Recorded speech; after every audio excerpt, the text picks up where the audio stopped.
আসসালামু আলাইকুম ওয়া রাহমাতুল্লাহি ওয়া বারাকাতুহু।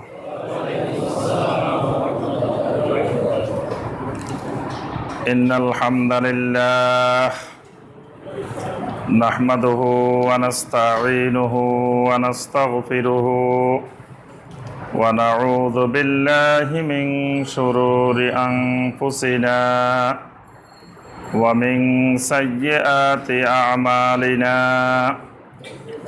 من يهده الله فلا مضل له ومن يضلل فلا هادي له وأشهد أن لا إله إلا الله وحده لا شريك له وأشهد أن محمدا عبده ورسوله يا أيها الذين آمنوا اتقوا الله حق تقاته ولا تموتن إلا وأنتم مسلمون يا أيها الناس اتقوا ربكم الذي خلقكم من نفس واحدة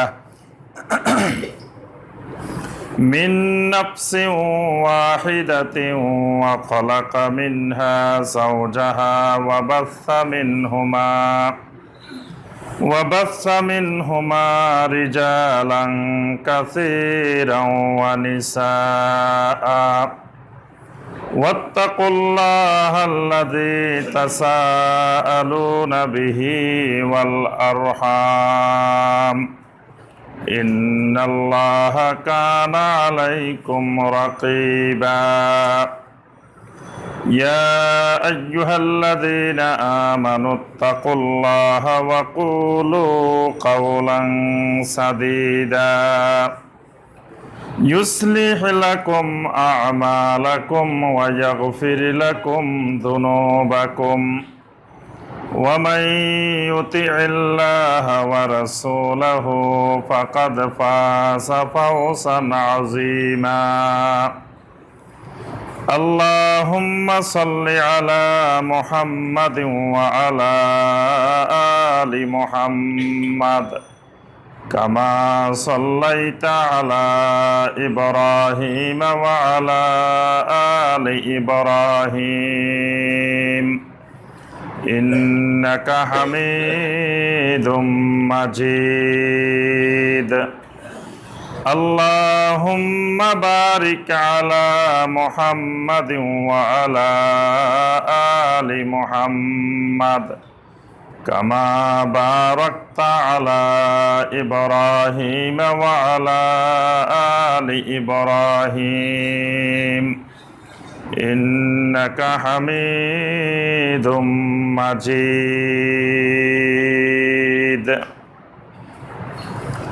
সম্মানিত উলামায়ে কেরাম, দূরের এবং কাছের সম্মানিত দ্বীনী ভাই ও বোনেরা, আল্লাহ রাব্বুল আলামিনের দরবারে কোটি কোটি শুকরিয়া যে মহান রাব্বুল আলামিন আমাদেরকে 1440 হিজরি সনের 23শে জুমাদা আস-সানিয়া তারিখে সলাতুল জুমুয়া আদায় এবং খুতবাতুল জুমুয়া শোনার উদ্দেশ্যে আল্লাহ রাব্বুল আলামিনের পবিত্র ঘর মসজিদে উপস্থিত হওয়ার পরে কোরআনে কারীম এবং হাদিস নববী সাল্লাল্লাহু আলাইহি ওয়াসাল্লামের আলোকে আল্লাহ রাব্বুল আলামিনের দ্বীন সম্পর্কে কিছু কথাবার্তা বলার এবং শোনার তৌফিক দিয়েছেন, সে মহান রাব্বুল আলামিনের শুকর আদায় করি। সকলে বলি আলহামদুলিল্লাহ। সম্মানিত মুসল্লিয়ানে কেরাম, আজকের খুতবায় আমরা যে বিষয়টি আলোচনা করব ইনশাআল্লাহ, বিষয়টি হলো আমরা প্রসিদ্ধ 4 ইমামের ধারাবাহিক জীবনীর উপরে ইতিপূর্বে খুতবা দিয়েছি। সেখানে আমরা বলেছিলাম যে 4 জন ইমামের উপরে আমাদের 6টি খুতবা হবে ইনশাআল্লাহ। ইতিপূর্বে 5টি খুতবার মধ্যে আমরা 3 জন বিশ্ববিখ্যাত সম্মানিত ইমাম আবু হানিফা রহমতুল্লাহ আলাইহি, ইমাম আশ-শাফি রাহিমাহুল্লাহ ইমাম মালিক রাহিমাহুল্লাহ, এই তিনজনের জীবনী আমরা আলোচনা করেছি। আজকে আমরা আরেকজন সম্মানিত ইমাম, ইমাম আহমদ বিন হাম্বল রাহিমাহুল্লাহ সুবহানাহু ওয়া তাআলার জীবনী সংক্ষেপে আলোচনা করব ইনশাআল্লাহ। আজকে আমাদের ধারাবাহিক ইমামদের, আইম্মায়ে কেরামদের জীবনীর ষষ্ঠ পর্বের খুতবা হবে ইনশাআল্লাহ। একজন মুসলিমের উপরে ফরজ তিনি সালাফে সালেহিনদের ইত্তেবা করবেন। ইহসানের সাথে সালাফে সালেহিনদেরকে ইত্তেবা করা প্রত্যেক মুসলিমের উপরে ফরজ, এবং জান্নাত পেতে হইলে এটা অন্যতম একটি শর্ত যে সালাফে সালেহিনদেরকে অনুসরণ করতে হবে। আল্লাহ রাব্বুল আলামিন কোরআনে কারিমে সূরা তাওবার 100 নম্বর আয়াতে কারিমায় আল্লাহ পাক এই শর্ত দিয়ে দিয়েছেন। আল্লাহ রাব্বুল আলামিন বলেন, ওয়াস-সাবিকুনাল আউওয়ালুনা মিনাল মুহাজিরিন ওয়াল আনসার ওয়াল্লাযীনা ইত্তাবাউহুম বিইহসান রাদিয়াল্লাহু আনহুম ওয়া রাদু আন ওয়া আ'আদ্দা লাহুম জান্নাত। সুবহানাল্লাহ। আল্লাহ রাব্বুল আলামিন বলেন, ওয়াস-সাবিকুনাল আউওয়ালুনা মিনাল মুহাজিরিন ওয়াল আনসার, মুহাজির এবং আনসার সাহাবীদের মধ্য থেকে এরাই হলো সাবিকুন আল আউওয়ালুন, সাহাবায়ে কেরামরা হলেন সাবিকুন আল আউওয়ালুন।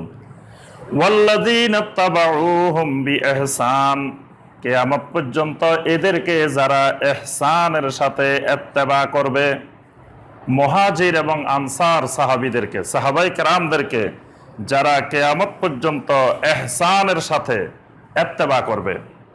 ইহসানের সাথে ইত্তেবা মানে হলো যথাযথভাবে কদম বকদম ইত্তেবা করবে। সাহাবায়ে কেরাম যেই আকীদা যেভাবে পোষণ করেছেন, তারাও সেম সাহাবায়ে কেরামের মতো আকীদা পোষণ করবে।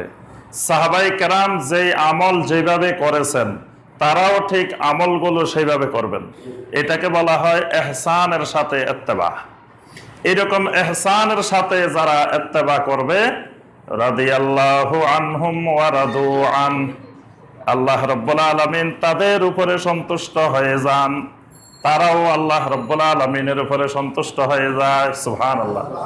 ওয়া আ'আদ্দা লাহুম জান্নাত, আল্লাহ রাব্বুল আলামিন তাদের জন্য জান্নাত বানিয়ে রেখেছেন। সুবহানাল্লাহ। তাহলে জান্নাত পেতে হইলে সাহাবায়ে কেরামদেরকে যথাযথভাবে কদম বকদম অনুসরণ করতে হবে। এইটাকে বলা হয় ইত্তেবাউস সালাফ আস-সালেহিন। সাহাবায়ে কেরাম হলেন আমাদের সালাফ, আমাদের পূর্বপুরুষ, অর্থাৎ আমাদের সোনালী যুগের আমাদের অনুসরণীয় অনুকরণীয় মানুষ হলেন সাহাবায়ে কেরাম রাদওয়ানুল্লাহি তাআলা আলাইহিম আজমাইন। কারণ তারা নবী সাল্লাল্লাহু আলাইহি সাল্লামের সরাসরি স্টুডেন্ট, সরাসরি নবী সাল্লাল্লাহু আলাইহি সাল্লামকে দেখেছেন, নবী সাল্লাল্লাহু আলাইহি সাল্লাম থেকে কোরআন শিখছেন, দ্বীন শিখেছেন, আমল শিখেছেন। সুতরাং তাদেরকে ইত্তেবা করা হলো সহি দ্বীন, সহি আকীদা পোষণ করার জন্য জরুরি। এটাকে বলা হয় ইত্তেবাউস সালাফ আস-সালেহিন। সাহাবায়ে কেরাম হলেন মূল সালাফ, এরপরে তাবেঈনে কেরামও আমাদের সালাফে সালেহিন, তাবেঈনে কেরামও আমাদের সালাফে সালেহিন, এবং ওই সকল আইম্মায়ে কেরামও আমাদের সালাফে সালেহিন যারা সমগ্র পৃথিবীতে ইমাম হিসাবে প্রসিদ্ধি পেয়েছেন। মুসলিম উম্মাহ যাদেরকে ইমাম হিসাবে গ্রহণ করেছেন, যেমন ইমাম আবু হানিফা রহমতুল্লাহ আলাইহি, ইমাম শাফি রহমতুল্লাহ আলাইহি, ইমাম মালিক রহমতুল্লাহ আলাইহি, ইমাম আহমদ বিন হাম্বল রহমতুল্লাহ আলাইহি, ইমাম আবু ইউসুফ রহমতুল্লাহ আলাইহি, ইমাম মুহাম্মদ রহমতুল্লাহ আলাইহি, ইমাম জুফার রহমতুল্লাহ আলাইহি, ইমাম বলখি রাহমাহুল্লাহ, ইমাম হালওয়ানি রাহমাহুল্লাহ, ইমাম সারাকশি রাহমাহুল্লাহ, এরা হলেন ফিকহের জগতে সারা দুনিয়াতে এরা ইমাম হিসাবে মুসলিম উম্মাহর কাছে স্বীকৃতি পেয়েছেন। সুবহানাল্লাহ। ইমাম আল আউজাঈ রাহমাহুল্লাহ, ইমাম সুফিয়ান আস-সাওরী রাহমাহুল্লাহ, ইমাম লাইস ইবনে সাদ রাহমাহুল্লাহ, এরা সবাই দুনিয়াতে মুসলিম উম্মাহর ইমাম হিসাবে শোহরত লাভ করেছেন, প্রসিদ্ধি লাভ করেছেন। আবার ইলমে হাদিসের ক্ষেত্রে ইমাম বুখারী রাহমাহুল্লাহ, ইমাম মুসলিম রাহমাহুল্লাহ, ইমাম আবু দাউদ রাহমাহুল্লাহ, ইমাম তিরমিজি রাহমাহুল্লাহ, ইমাম আহমদ বিন হাম্বল রাহিমাহুল্লাহ, এরা এলমে হাদিসের জগতে সারা দুনিয়াতে ইমাম হিসাবে প্রসিদ্ধি লাভ করেছেন। আবার এলমে তাফসীরের জগতে ইমাম তবারি রাহিমাহুল্লাহ, ইমাম ইবনে কাসির রাহিমাহুল্লাহ, এইরকম আরো অসংখ্য ইমাম যারা সারা দুনিয়ার মুসলিম উম্মার কাছে ইমাম হিসাবে স্বীকৃতি পেয়েছেন, এরাও আমাদের সালাফে সালেহীন। তাহলে ইমাম আবু হানিফা রহমতুল্লাহ আলাইহি আমাদের অন্যতম একজন সালাফে সালেহীন, কারণ তিনি সোনালী যুগের মানুষ, খাইরুল কুরুনের মানুষ। তিনটা যুগ খাইরুল কুরুন, সাহাবাই কেরামের যুগ, তাবেইনে কেরামের যুগ, তাবেইনে কেরামের যুগ। এই জন্য ইমাম আবু হানিফা রহমতুল্লাহ আলাইহিকে যদি কেউ গালি দেয়, তার থেকে এলেম নেওয়া যাবে না। পূর্বেকার মুহাদ্দিসিনে কেরাম সালাফদেরকে গালি দিলে তার থেকে কোনো হাদিস নিতেন না। তিনি যত বড় মুহাদ্দিস হোক, তিনি যদি সালাফে সালেহীনদেরকে গালি দেয়, সালাফে সালেহীনদের প্রতি মন্দ আচরণ করে, তার থেকে এলেম নেওয়া যাবে না। মুহাদ্দিসিনে কেরাম তার থেকে হাদিসে নিতেন না। এই জন্য যিনি সালাফে সালেহীনকে অনুসরণ করবেন, তিনি কখনো কোনো ইমামকে গালি দিতে পারবে না, মন্দ বলতে পারবে না। সকল ইমামকে সমানভাবে সম্মান করবে, তাদের এলমের প্রতি সম্মান করবে, তাদের খেদমতের প্রতি, ইস্তেহাদের প্রতি সম্মান দেখাইতে হবে। এই জন্য আমরা চেষ্টা করেছি যে আমরা এই আইম্মায়ে কেরাম, যে 4 জন বর্তমানে সারা দুনিয়াতে 4টি মাযহাব প্রসিদ্ধ মাযহাব, 4 মাযহাবের 4 জন প্রসিদ্ধ ইমাম, তাদের জীবনী আমরা তুলে ধরার জন্য চেষ্টা করেছি। ইতিপূর্বে 3 জনের জীবনী তুলে ধরেছি। আজকে আমরা সংক্ষেপে আরেকজন প্রসিদ্ধ ইমাম, ইমাম আহমদ বিন হাম্বল, ইমাম সুন্নাহ, ওনাকে বলা হয় ইমাম আহলে সুন্নাহ।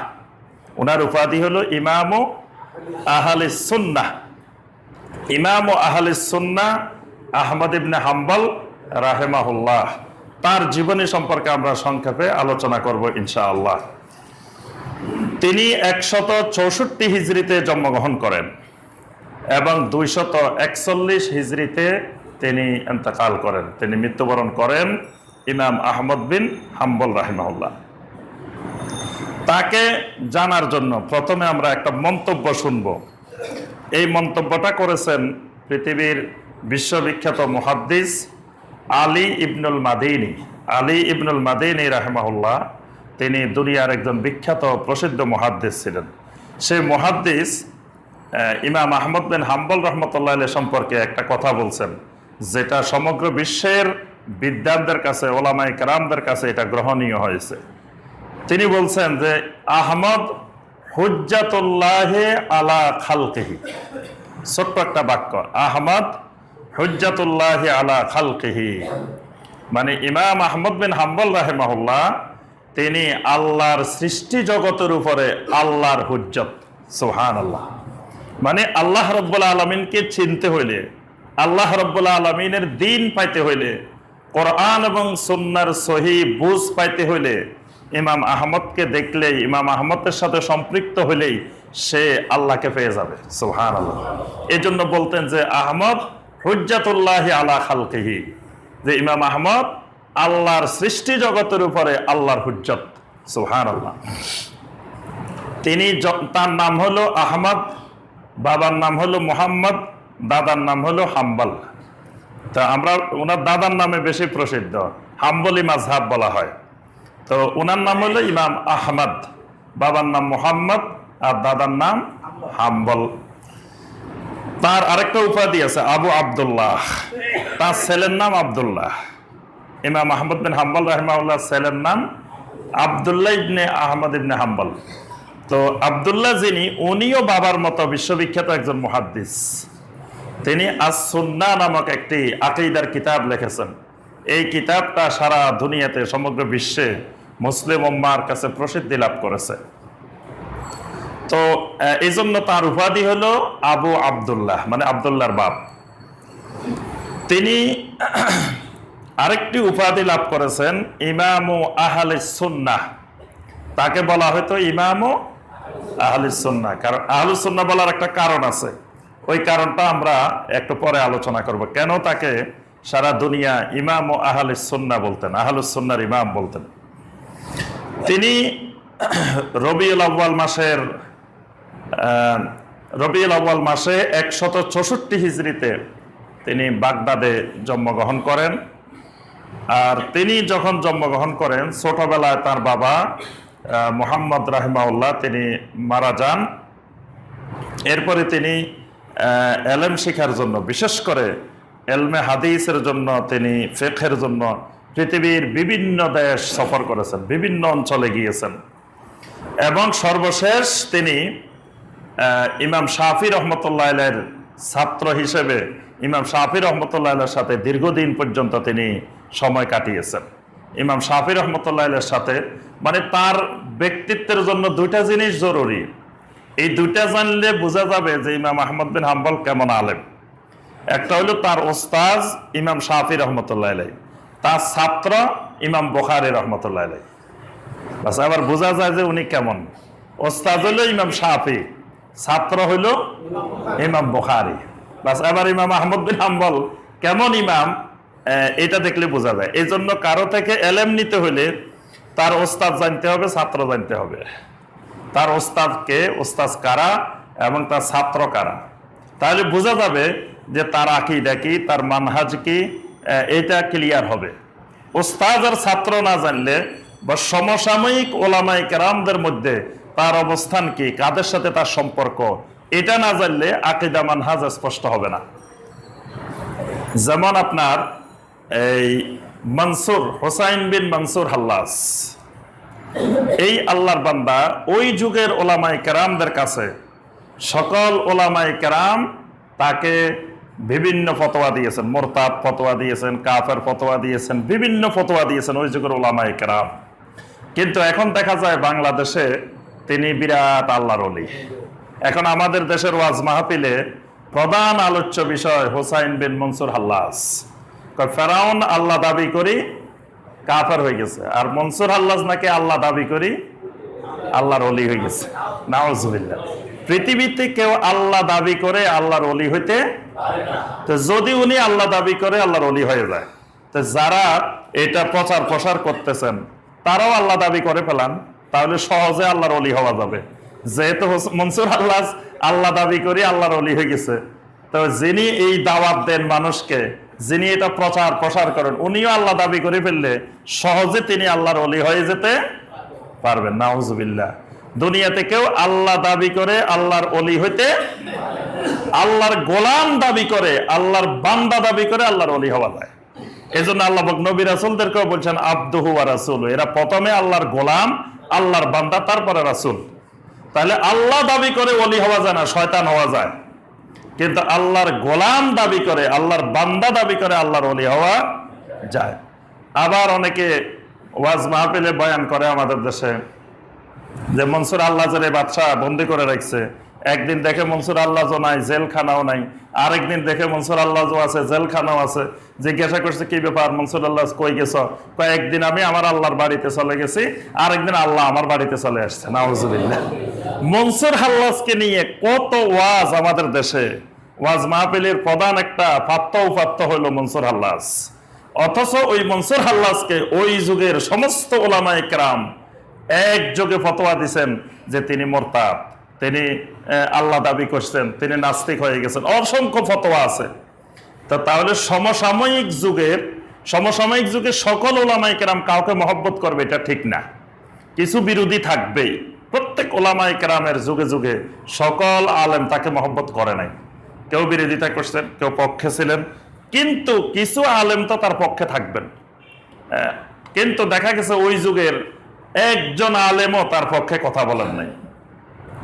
এমনকি যদি একজনও না বলেন, কিন্তু তিনি যদি একটা তাওহীদের বাণী ঘোষণা দিতেন, তাওহীদের জন্য, সুন্নতের জন্য তিনি যদি জীবন দিতেন, তাহলে আর কেউ না থাকলেও একজনে এক জামাত।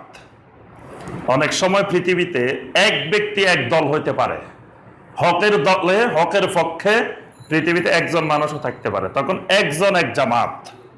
যেমন আল্লাহ রাসূল সাল্লাল্লাহু আলাইহি সাল্লাম যখন দাওয়াত দেওয়া শুরু করেন, তখন পৃথিবীতে একজনেই শুরু করছেন, একজনে এক জামাত। পরবর্তীতে আস্তে আস্তে এই জামাতের সংখ্যা বৃদ্ধি পাইছে। কিন্তু তিনি নিজে আল্লাহ দাবি করছেন, আনাল হক বলছেন। তা আমি যে কথাটি বলছিলাম সেটি হলো যে প্রত্যেক আলেমদেরকে দেখার জন্য, তার থেকে এলেম নেওয়ার জন্য তার সমসাময়িক যুগের অবস্থান এটা দেখতে হবে। তো ইমাম আহমদ বিন হাম্বল রহমতুল্লাহ আলাইহির ওস্তাদ ছিলেন ইমাম শাফি রহমতুল্লাহ আলাইহি, ছাত্র ছিলেন ইমাম বুখারী রহমতুল্লাহ আলাইহি। তাহলে বোঝা যায় আল্লাহ পাক তাকে কি ধরনের ইলম দিয়েছিলেন। তার ইলমের মানহাজ ছিল, তিনি ফকিহ চাইতে বড় মুহাদ্দিস ছিলেন। মানে তৎকালীন যুগে ফিকহ এবং হাদিস নিয়ে সংঘাত চলছিল। এক গ্রুপ ফিকহের দিকে এমনভাবে ঝুঁকে পড়ছিলেন যে হাদিসের দিকে খেয়াল রাখতেন না। তারা শুধু কিয়াসের ভিত্তিতে মাসালার রায় দিতে থাকতেন। তারপরে তারা দেখা যেত বিভিন্ন যুক্তি দিয়ে মাসালার সমাধান দিতেন। তখন আবার একদিকে কেউ কেউ হাদিসের দিকে মনোনিবেশ করতেন।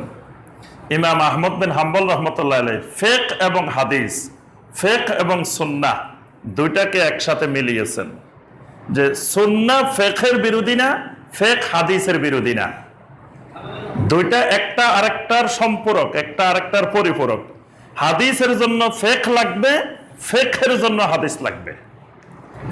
মানে হাদিস অনুযায়ী আমল করতে গেলে দেখা যাবে হাদিসের মধ্যে হয়তো বাহ্যিকভাবে 2-3 রকমের মনে হচ্ছে, তখন এখানে ফিকহ লাগবে। এখানে হাদিসগুলোর মধ্যে সমন্বয় করতে হবে, এখানে ফিকহের দরকার, যে কোন হাদিসটা আগে, কোন হাদিসটা পরে, কোনটার সনদ সহি, কোনটার সনদ দঈফ, কোনটার সনদ জাল, কোনটার সনদ কি। এখানে ফিকহ লাগবে, মানে গবেষণা লাগবে, ইজতিহাদ লাগবে হাদিসের উপর আমল করার জন্য। আবার ফিকহ গ্রহণ করার জন্য, ফিকহি মাসালা গ্রহণ করার জন্য হাদিস লাগবে। যে কোনো মাসালা মাসাইল গ্রহণ করতে গেলে এটার সপক্ষে দলিল কি আছে, প্রমাণ কি আছে, সহি হাদিসে কি আছে, এটা আবার দেখতে হবে। এটা ছাড়া ফিকহ অসল। এই জন্য ইবাদতকে বলা হয় তাওয়াক্কুফিয়া, মানে আল্লাহর ইবাদত গুলো হলো তাওয়াক্কুফিয়া। তাওয়াক্কুফিয়া মানে যে যেখানে আমরা রাস্তার মোড়ে ট্রাফিক সিগন্যাল দেখি, এই ট্রাফিক সিগন্যাল হলো তাওয়াক্কুফ, মানে এখানে গিয়ে থেমে যাইতে হবে। আল্লাহর যে কোনো ইবাদত করতে হলে প্রথমে থেমে যাইতে হবে, দাঁড়ায় যেতে হবে, সামনে আর আগানো যাবে না যতক্ষণ গ্রিন সিগন্যাল না পাওয়া যাবে। গ্রিন সিগন্যাল হলো দলিল, মানে যখনই কোরআনে কারিম থেকে দলিল পাওয়া যাবে অথবা নবী সাল্লাল্লাহু আলাইহি সাল্লামের সহি কোনো হাদিস থেকে দলিল পাওয়া যাবে, তখন সামনে আগানো যাবে। আর যখন আমি দলিল পাবো না, এখানে থেমে থাকবো। এর জন্য ইবাদতকে বলা হয় তাওয়াক্কুফিয়া, মানে এটা থেমে দাঁড়ায় চিন্তা ভাবনা করে দলিল নিয়ে তারপর আমল করতে হয়। তো এই জন্য হাদিস এবং ফিকহ একটা আরেকটার বিরোধী না। ফিকহের জন্য হাদিস লাগবে, হাদিসের জন্য ফিকহ লাগবে। ইমাম আহমদ বিন হাম্বল রহমতুল্লাহ আলাইহি তিনি এই দুটার মধ্যে সমন্বয় করে দেখাইছেন যে হাদিস এবং ফিকহ একসাথে চলতে পারে, একটা আরেকটার বিরোধী না। এজন্য যারা সহি হাদিসের আমল করে তাদেরকে অনেকে হাম্বলি বলে। দেখবেন যে সহি হাদিসের আমল করলে যে তখন অনেকে বলে যে এরা হাম্বলি মাযহাবের, কারণ হাম্বলি মাযহাবের ইমাম আহমদ বিন হাম্বল রহমতুল্লাহ আলাইহির প্রত্যেকটা মাসআলা বলা যায় 99% মাসআলা, 2-1টা মাসআলা ছাড়া বেশিরভাগ মাসআলা সহি হাদিস নির্ভর। এই জন্য কেউ সহি হাদিসের আমল করলে ইমাম আহমদ বিন হাম্বল রহমতুল্লাহ আলাইহির সাথে সবচেয়ে বেশি মিলবে। এটা দেখে অনেকে ধারণা করে এরা হাম্বলি মাযহাব। এজন্য অনেকে কাবার ইমামদেরকে হাম্বলি মাযহাবের বলে, মদিনার ইমামদেরকে হাম্বলি মাযহাবের বলে, সৌদি আরবের বড় বড় উলামায়ে কেরাম, আরব দেশের বড় বড় আলেমদেরকে তারা ধারণা করে যে এরা হাম্বলি মাযহাবের। কয় এরাও তো মাযহাব মানে, এরা হাম্বলি মাযহাবের। কিন্তু আসলে মূলত ওনারা সুনির্দিষ্ট হাম্বলি মাযহাবের না, ওনারা 4 মাযহাবকে সামনে রেখে 4 মাযহাবকে অনুসরণ করেন। কিন্তু মানে সহি হাদিস মানতে গেলে বেশিরভাগ মাসআলা হাম্বলি মাযহাবের সাথে, ইমাম আহমদ বিন হাম্বল রহমতুল্লাহ আলাইহির সাথে মিলে যাবে। ইমাম বুখারী, ইমাম শাফি, মুসলিম, ইমাম তিরমিজি ওনারা বড় বড় মুহাদ্দিস ছিলেন। ওনারা সহি হাদিসকে অগ্রাধিকার দিতেন, সহি হাদিস ভিত্তিক আমল করতেন, কিন্তু ওনাদের অধিকাংশ আমল ইমাম আহমদ বিন হাম্বলের সাথে মিলে যেত। এই জন্য অনেকে ওনাদের জীবনে লিখতে গিয়ে লিখছেন যে ইমাম আহমদ বিন হাম্বল ইমাম বুখারী হাম্বলি মাযহাবের অনুসারী ছিলেন, ইমাম মুসলিম হাম্বলি মাযহাবের অনুসারী ছিলেন, অমুক ইমাম হাম্বলি মাযহাবের অনুসারী ছিলেন। কিন্তু আপনি এটা ঘোষণা দেওয়ার আগে ওনাদের সাথে কথা বলে দেখেন। মানে আমাদের যে ঘোষণা দেওয়া হয় এগুলো ধারণা করে কাবার ইমামেরা, মদিনার ইমামেরা, ওই উলামায়ে কেরামেরা তো হাম্বলি মাযহাবের। বাংলাদেশ থেকে হজে যাওয়ার সময় হজের মুআল্লিমেরা আগে ভাগে তার জনগণকে বলি দেয় যে খবরদার শুনেন, সৌদি আরবে তো যাইবেন হজ করতে, ওখানের ইমামেরা কিন্তু হাম্বলি মাযহাবের লোক, আমাদের মাযহাব ভিন্ন, ওনাদের মাযহাব ভিন্ন, খবরদার ওই মাযহাব বাংলাদেশে আনিয়েন না, বাংলাদেশেরটা ওখানে দিয়ে আসিয়েন না, যেটা লই যাইবেন ওইটা আবার নিয়ে আসবেন, ওখান থেকে কিছু আনা যাবে না, ওখান থেকে কিছু। এই জন্য আমাদের দেশের লক্ষ লক্ষ লোক প্রতি বছর হজে যায়, হজের থেকে আসে, কোনো হেদায়েত নিয়ে আসে না, কিছুই নিয়ে আসে না, দূরে দূরে থাকে ইমামদের ওই ওখানকার ওলামায়ে কেরামদের থেকে। তারা মনে করে এরা ভিন্ন এক জগতের, আমরা ভিন্ন এক জগতের, তাদের সাথে আমাদের মিল নেই। এই জন্য এরা আগে থেকে ধারণাটা পাকাপোক্ত করে হজে যায় যে ওরা হাম্বলি মাযহাবের, আমরা হানাফি মাযহাবের। এখন কবরে গেলে মার রাব্বুকা ওয়া মা দীনুকা ওয়া মান নাবিয়্যুকা, হাম্বলি মাযহাবের প্রশ্ন আলাদা আর হানাফিদের প্রশ্ন আলাদা মনে হয়। কি আলাদা না? তাহলে তারা আর আমরা ভিন্ন হইলাম কেমনে? তাদেরও পরীক্ষা একটা, আমাদেরও পরীক্ষা একটা, একই প্রশ্নে পরীক্ষা, একই কোশ্চেন, একই আনসার। তাহলে এই হাম্বলি আর হানাফি বলি দুই ভাগ করে মুসলিম উম্মাহকে হেদায়েত থেকে বঞ্চিত করা হয়। তাদেরকে আগে ভাগে মাথায় ঢুকাই দেওয়া হয় যে খবরদার ওখানে গেলে কিন্তু ওইসব আলেমদের আমল অনুসরণ করা যাবে না। আল্লাহু আকবার। ওইসব ওলামায়ে কেরামদের ছাত্র হওয়ার যোগ্যতা আমাদের নাই, সে সকল ওলামায়ে কেরামদের থেকে ইলম নিতে নিষেধ করা হয়। আলহামদুলিল্লাহ এখনো আল্লাহ রাব্বুল আলামিন মক্কা মদিনাতে পৃথিবীর সবচেয়ে বড় আলেমদেরকে রেখেছেন। আল্লাহ পাক সহিহ ইলমকে এখনো সংরক্ষণ করে রেখেছেন, আলহামদুলিল্লাহ। তো এই জন্য আমি যে কথাটি বলতেছিলাম, ইমাম আহমদ রাহিমাহুল্লাহ তিনি হাদিস এবং ফিকহের সমন্বয় করেছেন। তিনি কোন মাসআলা, যে মাসআলায় উনি দেখেছেন, কারণ ওনার পূর্বসূরীরা ইমাম আবু হানিফা রাহমাতুল্লাহ আলাইহি বলে গেছেন খবরদার আমার কোন কথা যদি নবী সাল্লাল্লাহু আলাইহি সাল্লামের কোন সহিহ হাদিসের খেলাফ দেখো, ফাতরুকু কাওলি বিখাবরি রাসূলুল্লাহ সাল্লাল্লাহু আলাইহি সাল্লাম, রাসূল সাল্লাল্লাহু আলাইহি সাল্লামের কথাকে গ্রহণ করবা, আমি আবু হানিফার কথা ফেলে দিবা। এমনকি কোন সাহাবায়ে কেরামের কথাও যদি আমার খেলাফ দেখো, তো সাহাবায়ে কেরামের কথা ধরিবা, আমি আবু হানিফার কথা ফেলে দিবা। এজন্য পরবর্তীতে ইমাম শাফি, ইমাম মালিক তারা আবু হানিফার কথাকে যেটা সহিহ হাদিসের সাথে মিলছে এটা গ্রহণ করছেন, যেটা মিলে না এটা গ্রহণ করেন নাই। ঠিক ইমাম আহমদ বিন হাম্বল রাহমাতুল্লাহ আলাইহি তার পূর্ববর্তী 3 ইমামের ইজতিহাদকে তিনি সামনে রাখছেন, সামনে রেখে যেটা যেটা সহিহ হাদিসের সাথে মিলছে সেটা তিনি গ্রহণ করেছেন, যেটা যেটা মিলে নাই সেটা তিনি গ্রহণ করেন নাই, সেটা তিনি সহিহ হাদিসের আলোকে মত দিয়েছেন। এজন্য আরেকটা জিনিস লক্ষ্য করবেন গভীরভাবে, সব সময় আল্লাহর জমিনে হকের অনুসারী কম থাকে। এটা একেবারে যুগ যুগ ধরে পৃথিবীর আবহমান কাল থেকে হকের অনুসারী, সত্যের অনুসারী 4 মাযহাবের মধ্যে পৃথিবীর মধ্যে সবচেয়ে কম অনুসারী হাম্বলি মাযহাবের, একবারে সবচেয়ে কম। মানে হাম্বলি মাযহাবের অনুসারী বর্তমান পৃথিবীতে খুঁজেই পাওয়া যায় না। এক সময় ছিল কিন্তু একেবারে কম সংখ্যক লোক, খুব কম, অল্প কিছু ছিল আরবের বিভিন্ন অঞ্চলে, তারা হাম্বলি মাযহাব অনুসরণ করতেন, ইমাম আহমদ বিন হাম্বল রাহমাতুল্লাহ আলাইহিকে ফলো করতেন। কিন্তু অন্যান্য মাযহাব দেখেন এগুলো ব্যাপক বিস্তার লাভ করছে, যেগুলোর মধ্যে শিরকের মিশ্রণ হয়েছে, বেদাতের মিশ্রণ হয়েছে, মন গড়া ইবাদতের মিশ্রণ হয়েছে।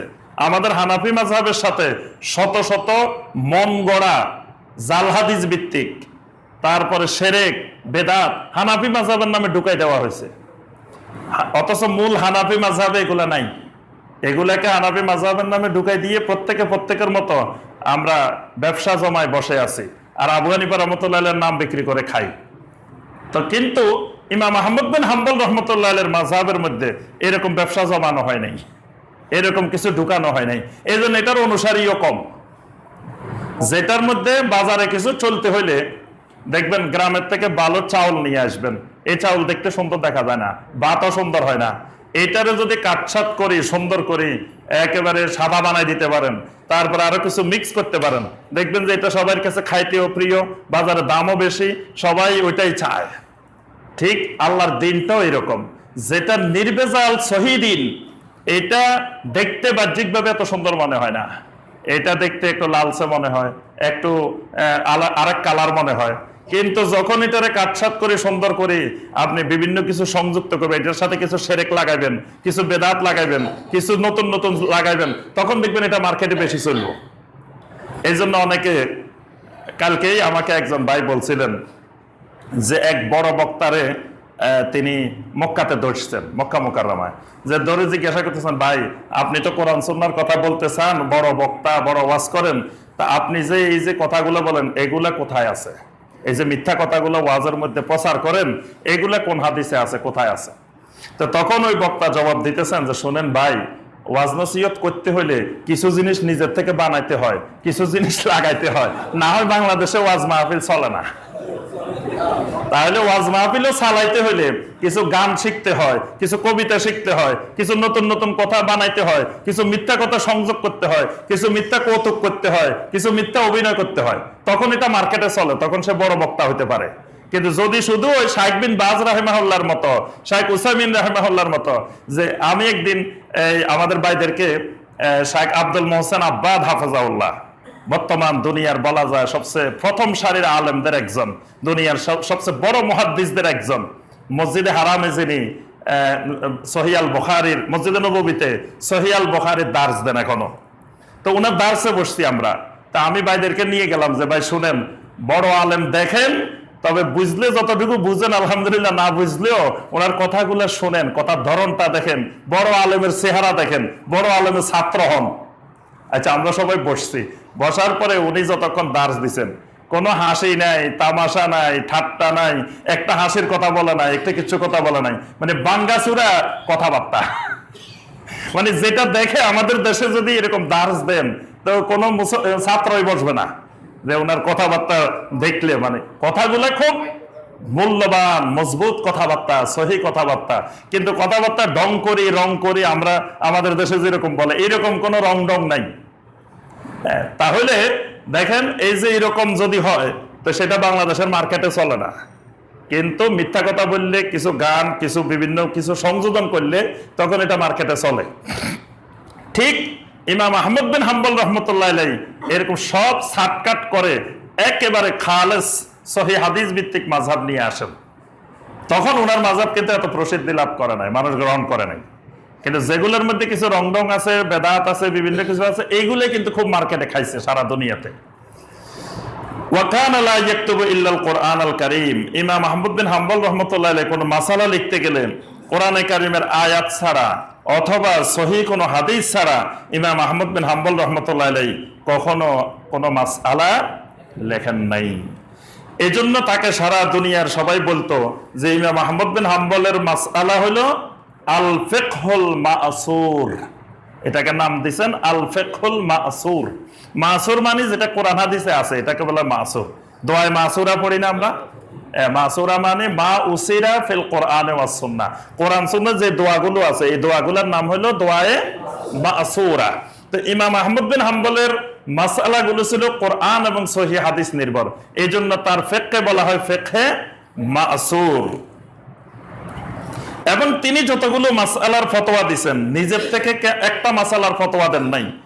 তিনি যে মাসআলার ফতোয়া দিতেন, এই মাসআলা কোন সাহাবায়ে কেরামের, কোন তাবেঈনে কেরামের অথবা তার পূর্বেকার কোন ইমামের, মানে তিনি সবগুলা গবেষণা করে যেটাকে সবচেয়ে বিশুদ্ধ মনে করতেন ওইটা ফতোয়া দিতেন, নিজের থেকে দিতেন না। দিতেন হয় কোন সাহাবীর ফতোয়া, কোন পূর্ববর্তী ফকির ফতোয়া, কোন তাবেঈর ফতোয়া, অথবা কোন সম্মানিত ইমামের ফতোয়া। এই জন্য আমরাও ইমাম আহমদ বিন হাম্বলের মতকে, মানহাজকে ফলো করার চেষ্টা করি। এই জন্য আমি কখনো নিজের থেকে কোনো ফতোয়া দিই না, যে ফতোয়াই দিই, যেটা দিই পূর্বেকার আমাদের ইমামদের, সালাফে সালেহিনদের, বড় বড় ইমামদের, তারা যে কথাগুলো বলছে এগুলোই শুধু আমরা মানুষের কাছে পৌঁছায় দেওয়ার চেষ্টা করি। এটাই ছিল যুগে যুগে ওলামায়ে কেরামের মানহাজ। এবার আসি আমরা ইমাম আহমদ বিন হাম্বল রাহিমাহুল্লাহর আখলাক। তার আখলাক সম্পর্কে ইমাম শাফিঈ রহমতুল্লাহ আলাইহি একটা সুন্দর কথা বলছেন। ইমাম শাফি রহমতুল্লাহ বলেন যে আহমদ ইমামুন ফি সামানে খেসাল, 8টা জিনিসের ইমাম আমার ছাত্র ইমাম আহমদ। সুবহানাল্লাহ। ইমাম আহমদ আমার ছাত্র, উনি 8 জিনিসের ইমাম। কয়টার? 8টার। উস্তাদ বলতেছে ছাত্রের ব্যাপারে, আমার ছাত্র ইমাম আহমদ, উনি 8 প্রকারের এলেমের ইমাম, 8টা জিনিসের ইমাম। প্রথমে ইমামুন ফিল হাদিস, আমার ছাত্র ইমাম কিসের? হাদিসের ইমাম। ইমামুন ফিল ফিকহ, ফিকহের ইমাম। ইমামুন ফিল লুগাহ, মানে ভাষার ইমাম, আরবি ভাষারও ইমাম। ইমামুন ফিল কোরআন, তিনি কোরআনের তাফসিরেরও ইমাম। ইমামুন ফিল ফকরে, ফকরে মানে তিনি এত সাধারণ জীবনযাপন করতেন, মানে এত দরিদ্র জীবনযাপন করতেন, দারিদ্রতারও ইমাম। সুবহানাল্লাহ। বিশ্বের সেরা ইমাম, কিন্তু দেখলে কেউ চিনতো না যে উনি ইমাম আহমদ বিন হাম্বল। এবং ওনার জীবনের মধ্যে অনেক সুন্দর সুন্দর ঘটনা আছে। উনি এক জায়গায় গেছে, রাত্রে তারা কেউ থাকতে দেয় না, মানে চিনে না তো এটা যে ইমাম আহমদ বিন হাম্বল। মনে হয় একটা সাধারণ গরিব মানুষ, কোথা থেকে মুসাফির আসছে, কেউ থাকতে দেয় না। তখন এক রুটি বানায় এক লোক, সেই লোক ধরে নিয়ে গেছে, ভাই চলে না হুজুর, আমার বাসায় চলে না, একটু থাকেন রাত্রে। ইমাম আহমদ বিন হাম্বল রাহিমাহুল্লাহ তার সাথে গেছেন, যাই তার বাসায় রয়েছেন, তার বাসায় থাকেই রাত্রে ইবাদত বন্দেগী করছেন।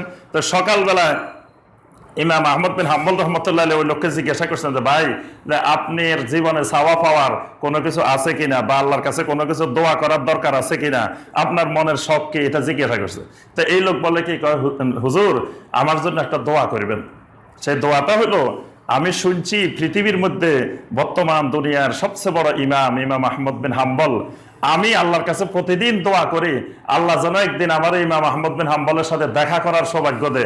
আপনিও একটু আমার জন্য দোয়া করবেন, আমি যাতে ইমাম আহমদ বিন হাম্বলের সাথে দেখা করতে পারি। আচ্ছা, তো ইমাম আহমদ বিন হাম্বল জিজ্ঞেস করলেন, আচ্ছা আপনি যদি দেখা হয় তো ইমাম আহমদ বিন হাম্বলের সাথে জীবনে কোনোদিন, তারে কি প্রশ্ন করবেন, কি জানতে চাইবেন আপনি? তখন আমি একটা মাসালা ঠিক করে রাখছি যে আহমদ বিন হাম্বলের সাথে দেখা হইলে এই মাসালাটা জিজ্ঞেস করবো। কি মাসালা?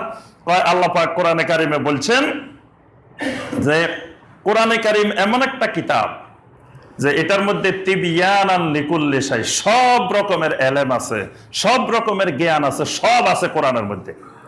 এখন আমি যে রুটি বানাই, এই রুটি বানানির জ্ঞান কোরআনের কোন আয়াতে আছে? রুটি কেমনে বানাইতে হবে এটা কোথায় আছে? আমি তো এটা পাই না কোরআনের মধ্যে। আল্লাহ বলছে সব আছে। আমি এই মাসালা ইমাম আহমদ বিন হাম্বলকে জিজ্ঞাসা করবো। তখন ইমাম আহমদ বিন হাম্বল রহমতুল্লাহ আলাইহি বললেন যে তুমি যে ইমাম আহমদ বিন হাম্বলের জন্য আল্লাহর কাছে দোয়া করতেছো, আমি সেই ইমাম আহমদ বিন হাম্বল। সুবহানাল্লাহ। আর তোমার মাসালার জবাব যে কোরআনে কারিমে আল্লাহ সুবহানাহু ওয়া তাআলা বলে দিয়েছেন, ফাসআলু আহলা যিকরে ইন কুনতুম লা তা'লামুন, যদি তোমরা কোনো কিছু না জানো তাহলে এই বিষয়ের যারা আহলু যিকির, যারা বিশেষজ্ঞ, তাদের থেকে জেনে নাও, তাদের থেকে শিখে নাও। আল্লাহ বলছেন যারা রুটি বানাইতে জানো না, যারা রুটি বানানোর স্পেশালিস্ট, তাদের থেকে শিখে নাও।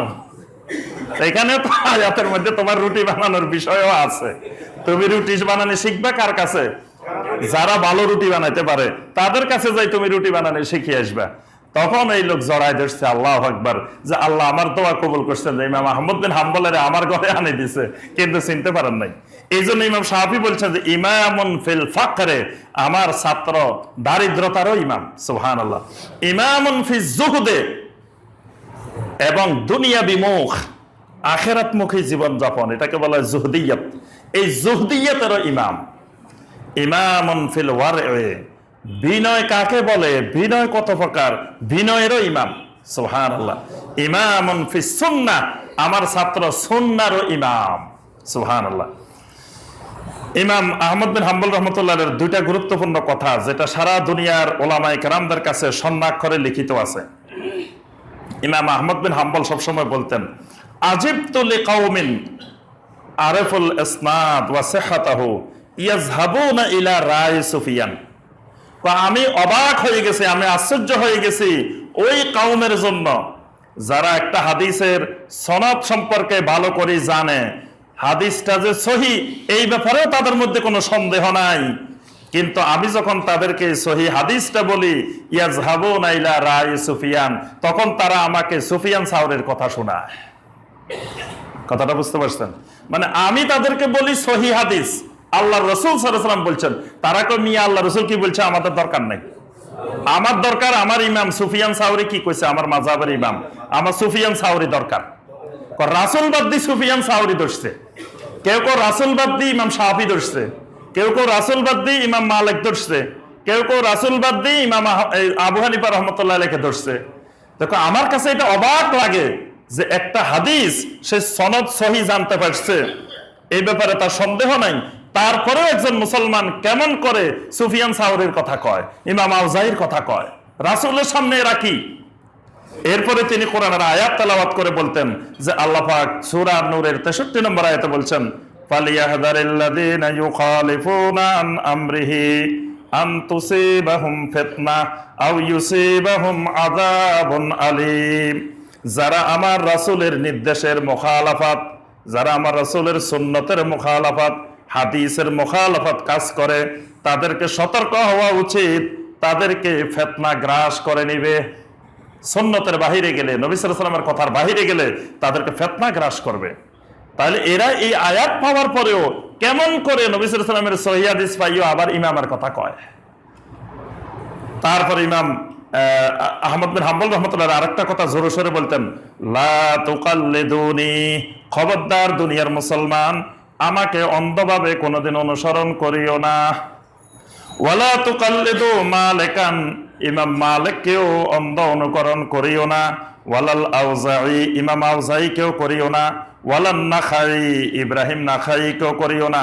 ওয়ালা গায়রা যালিক, আরো বড় ইমাম ছোট ইমাম যত ইমাম হোক না কেন কারো অন্ধ অনুসরণ অন্ধ অনুকরণ করিও না।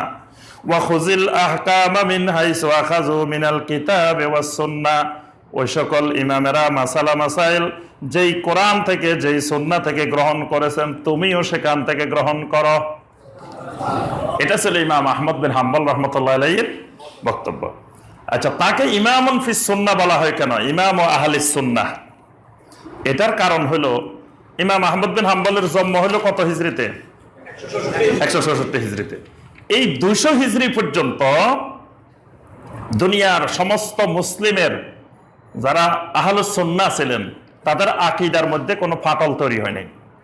মানে সাহাবায়ে কেরামের সময় দুইটা ভিন্ন আকীদা তৈরি হয়েছে, একটা হলো খারেজি আর একটা হলো শিয়া, কিন্তু আর বাকি সবাই আহলুস সুন্নাহর আকীদার উপরে প্রতিষ্ঠিত ছিলেন। এখন ইমাম আহমদ বিন হাম্বল রাহমাতুল্লাহ আলাইহির যুগে আসি প্রথম এই আহলুস সুন্নাহর আকীদার মধ্যে ফাটল তৈরি হয়। এজন্য ইমাম আহমদ বিন হাম্বল রাহমাতুল্লাহ আলাইহি ঘোষণা দিলেন যে সমস্ত সালাফে সালেহিনের আকীদা ছিল ইন্নাল্লাহ জাল্লা ওয়া আলা ইয়াতাকাল্লামু, আমার আল্লাহ রাব্বুল আলামিন কথা বলেন। আল্লাহ বোবা নন, আল্লাহ কথা বলেন। কিয়ামতের দিন আল্লাহ কথা বলবে না? আল্লাহ পাক কত হুঙ্কার দিবেন, লিমানিল মুলকুল ইয়াউম, আজকের রাজত্ব কার? আল্লাহ পাক প্রশ্ন করবেন, তারপরে 5টা প্রশ্নের জবাব ছাড়া আল্লাহ কাউকে নড়াচড়া করতে দিবেন না। কত কথা বলবেন। কোরআন আল্লাহর কালাম, কালামুল্লাহ। আল্লাহ পাক কোরআনে কারিমে সূরা তাওবার 6 নম্বর আয়াতে বলছেন, ওয়া ইন আহাদুম মিনাল মুশরিকিনা ইস্তাজারাকা ফাজিরহু হাত্তা ইয়াসমা কালাম আল্লাহ। হাত্তা ইয়াসমা কালাম আল্লাহ, যতক্ষণ না তারা আল্লাহর কালাম শুনে। আল্লাহর কালাম মানে কোরআন। কোরআনকে আল্লাহ পাক বলছেন কালামুল্লাহ, আল্লাহর কালাম, আল্লাহর কথা। তো সুতরাং আল্লাহ রাব্বুল আলামিন কথা বলেন।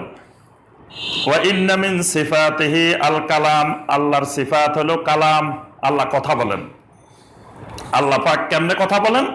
বিমা শাআ কাইফা ইয়াশা ইজা শা, যেভাবে চান, যখন চান, যেমনে চান তেমনে কথা বলেন। মানে আল্লাহ রাব্বুল আলামিনের কথা বলার ধরনটা আমরা জানি না, কেমনে কথা বলেন, কিভাবে বলেন, কখন বলেন, কিন্তু আল্লাহ কথা বলেন এটা নিশ্চিত। কালামান ইয়ালিকু বিজালালিল্লাহি ওয়া আযমাতিহি ওয়া মিন কালামিহি আল কোরআন, তার কালামের মধ্য থেকে একটা কালাম হলো কি? কোরআন। কোরআনে কারীমটা কালামুল্লাহ, আল্লাহর কালাম। তাকাল্লামাল্লাহু সুবহানাহু ওয়া তাআলা বিহি, আল্লাহ জমিনে কোরআনের মাধ্যমে মানুষের সাথে কথা বলেন। আল্লাহ পাক মানুষের সাথে কথা বলার মাধ্যম হলো ওহী।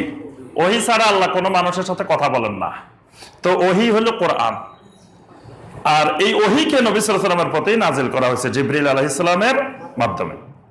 এখন এই ইমাম আহমদ বিন হাম্বল রহমতুল্লাহ যুগে এসে খলিফা হারুনুর রশিদের আমলে এক গ্রুপ বাহির হলো, কয় না না না, খবরদার, আল্লাহ কথা কয় কেমনে? কয় না, আল্লাহ কথা কয় না। তাহলে আল্লাহ যদি কথা না কয় তো কোরআন কি? কয় কোরআন মাখলুক। অন্যান্য মাখলুক যেরকম, কয় কোরআনও এরকম একটা মাখলুক। আল্লাহ বানাই দিছেন, আল্লাহ কথা বলেন নাই। এখন ইমাম আহমদ বিন হাম্বল রহমতুল্লাহ আশ্চর্য হয়ে গেলেন এই কথা শুনে। কি বলে যে এই পর্যন্ত সমস্ত সাহাবাই কেরাম, তাবেইনে কেরাম, তাবেইনে কেরাম সবার এজমা যে আল্লাহ পাক কথা বলেন, আর এরা আসে কয় আল্লাহ কথা বলে না। আবার ওই গ্রুপ এইটা থেকে সূত্রপাত করে আরো অনেকগুলো আকীদা বানাইছে, কয় আল্লাহর কোনো আকার নাই। অথচ এই 200 বছর পর্যন্ত সবাই একমত ছিল আল্লাহর আকার আছে। এবার কয় আল্লাহ রাব্বুল আলামিনের আকার মানে যেগুলা কোরআন হাদিসে আসছে এগুলোর ব্যাখ্যা শুরু করছে। কয় এগুলো আল্লাহর কুদরত, আল্লাহর ওই বিভিন্ন ধরনের ব্যাখ্যা দেওয়া শুরু করছে। তারপরে এবার কয় আল্লাহ রাব্বুল আলামিন সব জায়গায় বিরাজমান, যেহেতু আল্লাহর কোনো আকার নাই, সব জায়গায় বিরাজমান। অসংখ্য মানে বিভ্রান্ত আকীদা বলা শুরু করছে। ইমাম আহমদ বিন হাম্বল রহমতুল্লাহ তখন এগুলো শুনতেছিলেন, কিন্তু খলিফা হারুনুর রশিদ আলহামদুলিল্লাহ তিনি ছিলেন আহলুস সুন্নাহর আকীদার উপরে মজবুত আকীদা পোষণকারী। তার ভয়ে তখন এরা প্রকাশ্যে কিছু বলতে পারে না। কিন্তু উনি মারা যাওয়ার পরে যখন খলিফা মামুন যখন ক্ষমতা আসলো, খেলাফতে আসলো, তখন এবার এই বেদাতি আকীদার এরা মাথাছাড়া দিয়ে উঠছে।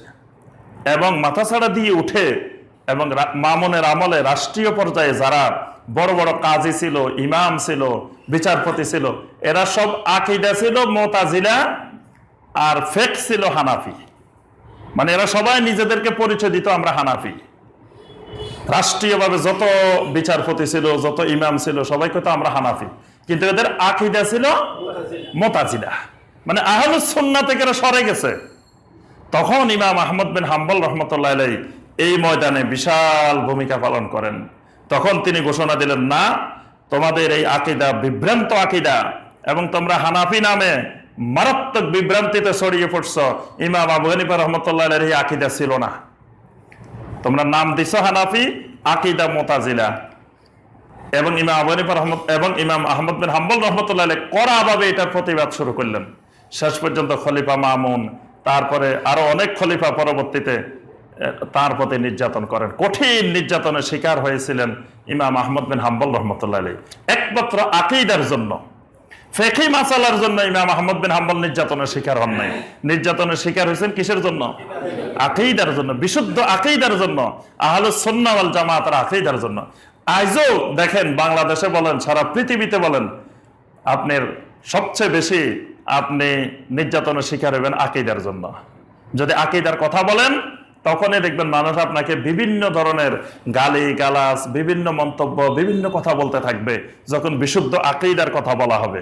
কিন্তু যদি ফজিলতের কথা কন, এটা করলে 5 লক্ষ, এটা করলে 10 লক্ষ নেকি, এটা করলে 7 কোটি, এটা করলে 49 কোটি, এটা করলে এত কোটি, কোনো অসুবিধা নাই। যত ফজিলতের কথা কইতে পারেন, সুবহানাল্লাহ, আল্লাহু আকবার, আলহামদুলিল্লাহ, মাশাআল্লাহ, এক হুজুর আইছে, এত সুন্দর বয়ান করছে, এত সুন্দর আলোচনা করছে, ময়দান কাঁপায় ফেলছে। কিন্তু যদি আকীদার কথা কন, বাস কি হুজুর আইছে, এই কবে যে এই হুজুর তো কিছুই জানে না। হ্যাঁ, যাই হোক, ইমাম আহমদ বিন হাম্বল রহমতুল্লাহ আলাইহি এই সহি আকীদার জন্য নির্যাতনের শিকার হতে হয়েছে। এই জন্য তার উপাধি বিশ্বে সবাই বলেন যে তিনি ইমাম আহলে সুন্নাহ। এই সুন্নাহ মানে এখানে আকীদা। তিনি আকীদাকে প্রতিষ্ঠিত করার জন্য জমিনে নির্যাতনের শিকার হয়েও তবুও এই আহলুস সুন্নাহ ওয়াল জামাতের আকীদাকে তিনি প্রতিষ্ঠিত করে গেছেন। তার সবচেয়ে বড় অবদান, তিনি মুসনাদে ইমাম আহমদ নামে একটি হাদিসের গ্রন্থ সংকলন করছেন। এখানে প্রায় 30,000 হাদিস, সালাসিন আলফা হাদিস, 30,000-এর বেশি হাদিস তিনি এক হাদিসের কিতাবে সংকলন করছেন। সুবহানাল্লাহ। তাহলে বোঝা যায় উনি কত বড় মুহাদ্দিস ছিলেন। একটা হাদিসের কিতাবে 30,000 হাদিস মুসনাদে ইমাম আহমদের মধ্যে। আর তিনি এই হাদিসগুলোকে মুসনাদ আকারে সাজাইছেন। মুসনাদ মানে হলো সাহাবীর নাম ভিত্তিক। ওই অন্যান্য হাদিসের গ্রন্থ থাকে বিষয় ভিত্তিক, কিন্তু এই মুসনাদ ইমাম আহমদের বৈশিষ্ট্য হলো নাম ভিত্তিক, যেমন আবু হুরায়রা রাদিয়াল্লাহু তাআলা, আবু হুরায়রার হাদিস সব এক জায়গায়, তারপরে আব্দুল্লাহ বিন ওমর রাদিয়াল্লাহু তাআলা আনহুমা এগুলো এক জায়গায়, আয়েশা রাদিয়াল্লাহু তাআলার হাদিস এক জায়গায়। এইভাবে নামের ভিত্তিতে হাদিসকে সাজাইছেন। এরকম সাজাইলে ওই হাদিসের গ্রন্থকে বলা হয় মুসনাদ। সহিহ আল বুখারী এটা মুসনাদ, তারপর মুসনাদে ইমাম আহমদ এটাও মুসনাদ। আর তেমন হাদিসের গ্রন্থ মুসনাদ খুব কম, এই মুসনাদে ইমাম আহমদ আর মুসনাদে বুখারী, বুখারীও মুসনাদ। আর তিনি সবসময় তার ছেলেকে আব্দুল্লাহকে বলতেন, আলাইকা বিহাযাল মুসনাদ ফা ইন্নাহু সায়াকুনু লিন-নাসি ইমামা, যে ছেলেকে বলতেন তুমি সবসময় এই মুসনাদে ইমাম আহমদকে ধরে রাখবা, কারণ একদিন সমগ্র বিশ্বের জন্য অচিরেই মুসনাদে ইমাম আহমদ হয়ে যাবে ইমামান, মানে মুসলিম উম্মার নেতৃত্ব দানকারী। তো মুসনাদ ইমাম আহমদ এত প্রসিদ্ধ গ্রন্থ, কিন্তু আমাদের এই উপমহাদেশে কিন্তু কদর লাভ করে নাই। এই উপমহাদেশ, ভারতীয় উপমহাদেশে মুসনাদ ইমাম আহমদ তেমন গ্রহণযোগ্যতা পায় নাই। কারণ কি, যে তিনি আরেক মাযহাবের ইমাম, এই জন্য তার হাদিসের গ্রন্থ এই মুসনাদ ইমাম আহমদ আমাদের এইসব অঞ্চলে তেমন প্রসিদ্ধি পায় নাই। তিনি ইমাম আহমদ 241 হিজরিতে রবিউল আউয়াল মাসের 12 তারিখে শুক্রবার দিনের বেলায় তিনি ইন্তেকাল করেছেন। আল্লাহুম্মা গফির লাহু ওয়ারহামহু ওয়া আদখিলহুল জান্নাহ ওয়া আইযহু মিন আযাবিল কবর। তিনি তখন তার বয়স ছিল 77 বছর এবং বাগদাদে ইমাম আহমদ বিন হাম্বল রাহিমাহুল্লাহকে দাফন করা হয়। আল্লাহ রাব্বুল আলামিন আমাদের সবাইকে ইমাম আহমদ বিন হাম্বল রাহিমাহুল্লাহর আকীদা এবং মানহাজকে ফলো করার এবং এই সালাফদেরকে ইত্তেবা করার ইহসানের সাথে তৌফিক দান করুন। সম্মানিত মুসাল্লিয়ানে কেরাম, আপনারা সকলেই জানেন আলহামদুলিল্লাহ আমাদের অত্র মসজিদে বিশুদ্ধ কোরআনে কারীম তেলাওয়াত শিক্ষার ব্যবস্থা করা হয়েছে। এই আগামীকাল থেকে আমাদের এই ক্লাস শুরু হবে। আমরা এর আগেও ঘোষণা দিয়েছি এবং আপনাদের কোনো টাকা পয়সা দেওয়া লাগবে না, একেবারে ফ্রি শেখানো হবে। প্রতি সপ্তাহে সম্ভবত 3 দিন, হ্যাঁ, শনিবার সোমবার বুধবার এই 3 দিন ক্লাস হবে। বাদ ক্লাস হবে। তো আপনারা আলহামদুলিল্লাহ সবাই চেষ্টা করবেন এটাতে শরীক হওয়ার জন্য। তো একটু কষ্ট করে 6 মাস মানে প্রাথমিকভাবে 6 মাসের কোর্স। এই 6 মাসের মধ্যে চেষ্টা করা হবে যে যেই সূরাগুলো যেগুলো অত্যন্ত প্রয়োজনীয় আমাদের জন্য জরুরি সেইগুলো সহি করার এবং এর সাথে মাসাইল যেগুলো আমাদের নিত্য প্রয়োজনীয় জরুরি এগুলো শেখানোর ব্যবস্থা করা হবে। তো আপনারা সবাই এটাতে অংশগ্রহণ করার জন্য চেষ্টা করবেন ইনশাআল্লাহ। আল্লাহ পাক আমাদের সবাইকে সহি কোরআন সুন্নাহ জানার, বুঝার, আমল করার তৌফিক দান করুন। আমিন ইয়া রাব্বাল আলামিন। আসসালামু আলাইকুম ওয়া রাহমাতুল্লাহি ওয়া বারাকাতুহু।